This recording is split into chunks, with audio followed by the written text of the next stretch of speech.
just doesn't make any sense to me that there could be a nuclear fiasco. So who would bomb holy places? If Iran were to bomb Israel, there are Muslim and Christian and Jewish holy places there. It strikes me as an act of insanity, but we're being told that's the threat. And I can't understand why it's got such prominence. Well, the Iranian counter-threat is of a use of their ballistic missiles, which would be using conventional explosives, of course, but nonetheless, I mean, that's a horrendous, if you think of the sort of ancient German V2s in World War II. One difference being that they apparently have developed more sophisticated guidance systems than they had until recently for these missiles. In other words, whereas until certainly when Saddam Hussein was firing off Scuds in the direction of Israel, the sort of margin of error, it appeared, of those missiles was to be measured in kilometers. So it's just like, sort of throwing darts with blindfolds into an unlighted room. The guidance systems on these current missiles, from the little I've been able to discover about them, appear to be more sophisticated, so that now that of course really doesn't mean anything, since you're still talking about, we're still talking about wars of terror in both directions, directed primarily against civilian populations. The Iranians might be able, with these missiles, to target facilities like the Israeli nuclear reactor at Damona, for example, which, unlike the Iranian facilities, many of which are hardened underground, is I think more vulnerable. Yes. Closing the Strait of Hormuz by Iran. Now, there are two scenarios. If they close the Strait of Hormuz, for example, look at the European Union's economic situation in Portugal, and it's affecting all the North Americans too. Now, what do you think, how long, if they close, for example, 1 week, 2 weeks, 1 month? Because in their jurisdiction, if they close the Strait of Hormuz, unless there will be a counterattack, it should be, it takes weeks or days. That's one scenario. That's number second, the Iranian Majlis passed a law recently, I think 2-3 weeks ago, that they are thinking to stop selling the oil to the European Union. So that's another scenario. Which one do you think is more? Yeah, that was a very interesting response, because the Europeans, to my mind, appallingly, announced they were not merely on board with the current, already very stiff sanctions, but were going to add to them by cutting off any new Iranian contracts and all existing contracts by, I think, the 1st of July. And I think the response of the Majlis was to say, why don't we end it now? If we can't get along with each other, let's just kiss one another goodbye. Which was now I'm not sure if that meant, I haven't read the details, if that meant a near immediate cutoff, but it was clearly aimed at the already urgent divisions within the European Union. Countries, some of the southern countries, Greece in particular, are heavily dependent on Iranian oil imports. I honestly don't know. There are some attempts to predict outcomes. The only outcome that can be securely predicted is one of enormous suffering for lots of ordinary people. And of course, huge bonanzas for the Dick Cheneys and the people who own, who stand to profit out of oil prices going through the roof.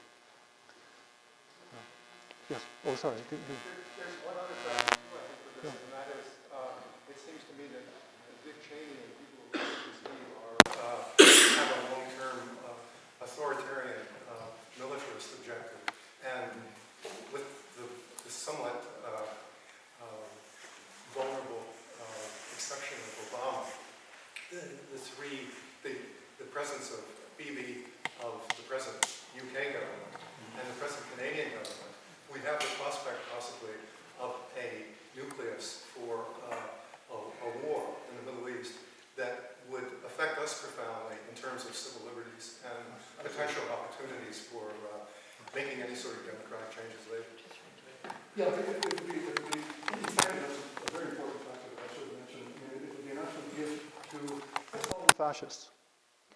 The people who really don't like civil liberties, the people who are in their inner core deeply racist in a variety of directions, and who see these sort of situations as opportunities. I mean, that's the horrifying thing. I think that Israeli extremists would see a war like this as an opportunity. Yes, we can end this Palestinian problem forever. Just get rid of a whole bunch of them. Some of the circumlocutions of Obama, too, not all of them, Yeah. are a consequence of his faction probably being the fourth most Yeah. strongest one within his own government. Yeah, I think of Obama simply as a kind of, really almost a finger puppet. You know, he doesn't appear to have the substance that one had hoped in 2008 he might have. You choose. Israel keeps talking about Iran being an existential threat. Well, wait a minute. Who's got nuclear weapons in the Middle East? Who has been threatened consistently and believably by the world's only superpower with regime change? Who is ringed by American bases? Which of these two countries is actually under existential threat? Iran or Israel? Jean-Paul Sartre would have some certain Also, other people here may very well remember how North Korea was originally one of, I can't remember who the other two were, but the axes of evil. Iraq and Iran. Iraq, Iran, and North Korea, which had nothing to do with each other, but except in the mind of David Frum. And then the North Koreans made it clear that they had nuclear weapons. Bingo! The United States stopped threatening them. If I were Iran, I'd want nukes. One more fast question.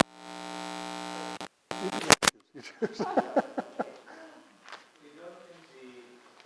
War is just a bad word because actually the actual war as it happens right now and we're living it is what we call the Arab Spring. There's a creative chaos is being created in the Middle East, and that's actually the cheap man war that it is happening as we speak on these form of revolution that eventually will have the Sunnis and the Shia, the pillars of the Islamic war, fighting with each other, and that's what is happening as we speak. And this threat of war is just a camouflage. That's an interesting perspective.